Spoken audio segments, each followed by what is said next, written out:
When I read the script, I said, this is going to work. It's the right vehicle for Robin Williams. This will, and with the right, it had the right package. Barry Levinson was the right director for this material. This does not mean that someone else couldn't have made the movie and it would have been successful. It would have been this movie. But Robin and Barry were the right people for this material. The real comedy happens in this movie is like when you're seeing Robin Williams on the air. And watching Robin Williams on the air, you can see how funny he is, and this is him improvising the scene. I mean, we gave him pages to work on to start off with. He took a look at the pages. He said, let me just try something of my own. He then proceeded to do endless improvisation. This is rock and roll. Time to rock it from the Delta to the DMZ. Is that me or does that sound like an Elvis Presley movie? Viva Da Nang. Oh, viva Da Nang. Denying me, why don't they get a rope and hang me? Robin is very distinctly an American comedian.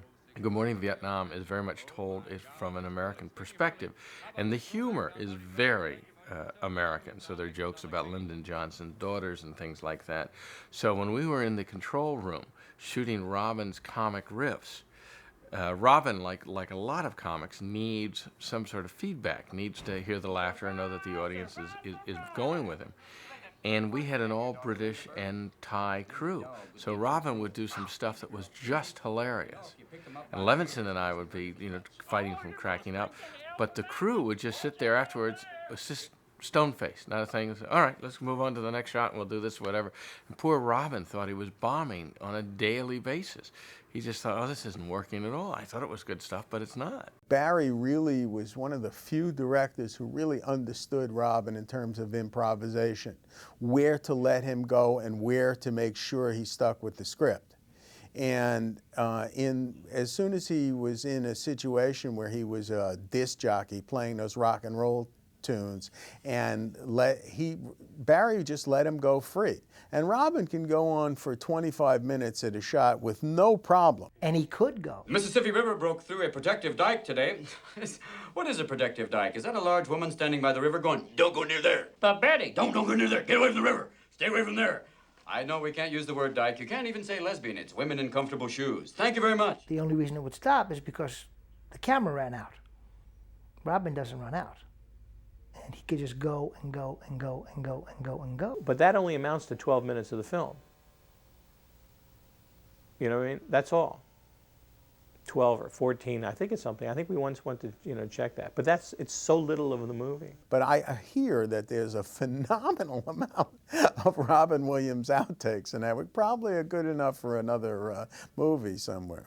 A lot of Barry's movies have quite a bit of improvisation in them, and he does it great.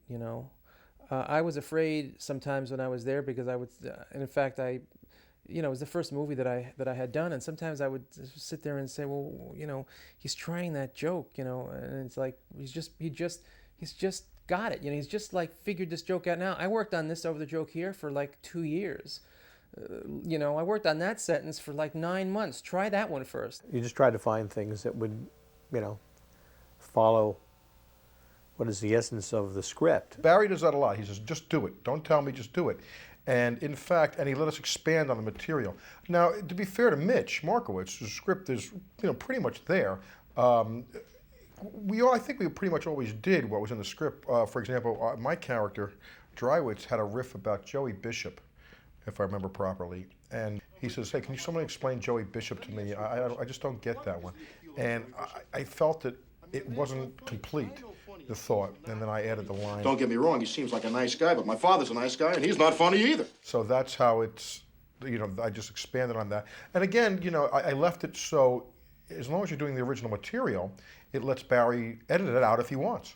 But he kept a lot of it in. And I'd done tons of research. I'd met with people who'd been in Vietnam, and I'd gotten all this information I could about what it was like to be there.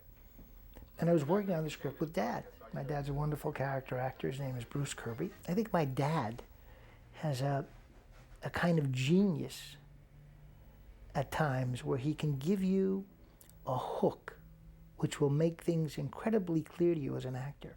And he was talking, and I was listening. I was talking. He was listening, going back and forth.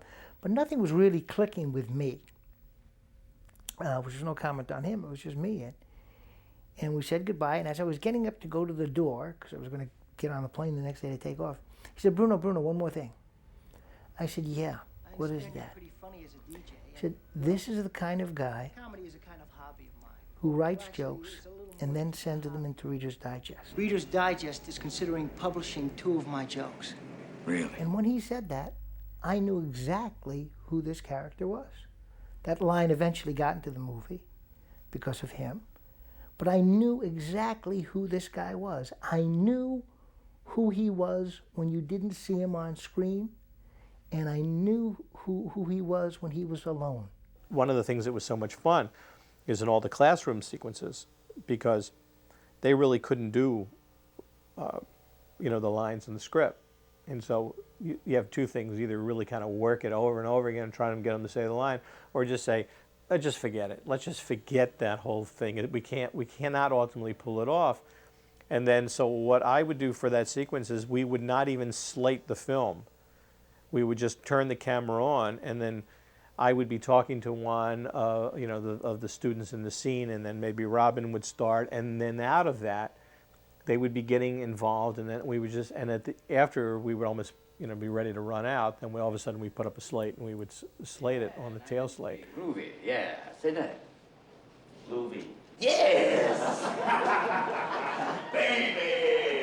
If something's really nice, you say it's groovy. Doesn't mean you're like going like, oh, no, it means groovy. Try that one. Say, hey, baby, what's happening? Let's groove.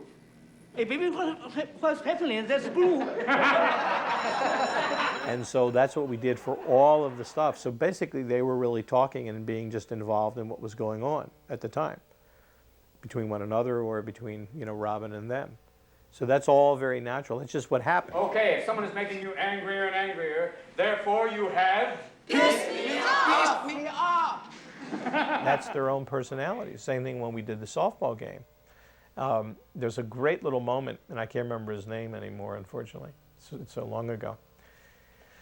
And he was the pitcher, and we had these melons and things. And he came up to me, he says, I have seen a real, a softball with my own eyes, And he says, and this is not, there's a problem about the size of it or whatever. And so what I said to him was, I'm not in charge of the equipment. So here, he says, well, then what should I do? I said, Robin is in charge of the equipment. You got to go talk to Robin. He says, yes, then I will do that. He was very proper in a way. And I basically wandered over to Robin very quickly and just said, he's going to come over. He's got a problem with with the melons and everything. You're going to have to deal with it, And he looked at me or whatever, and then he came over and we just had the cameras wander over, and then we just filmed it. And what he's explaining to him is what he was trying to tell me. A real baseball is much smaller and harder than this one. You got me there, Wilk, because I'm sorry, we have no budget, you see, and I got to get on a plane, and we have to do with what we can. Give me your hand. Thank you. Oh, thank you. Thank you all the same. Thank you all the same. And what, you want to take the ball? No. Okay. We got to play, Wilk. You're pitching. I'm returning the ball to the original place. Okay. That's just him having a problem with that and the size of it and how to use it. That's not part of, what the text is. He had a problem with that, and so that's all that is. And the confusion of running between first base and all this kind of confusion that was going on with with them in that softball game thing is that I didn't want to explain how to play the game. And we had 2 of the MPs that were supposed to take Robin to leave. And I said, look, if they're running the wrong direction or something, then you can just go over and then, get into that. And so that's the way we filmed it. So it was just completely chaotic. So all the confusion that was going on and the laughing and all that stuff is just grabbing the moments and putting it together. And we would go out every afternoon at a certain time to continue to play the game. And that's how it was put together. So it gets as much of their own personalities as possible into the, into the scene.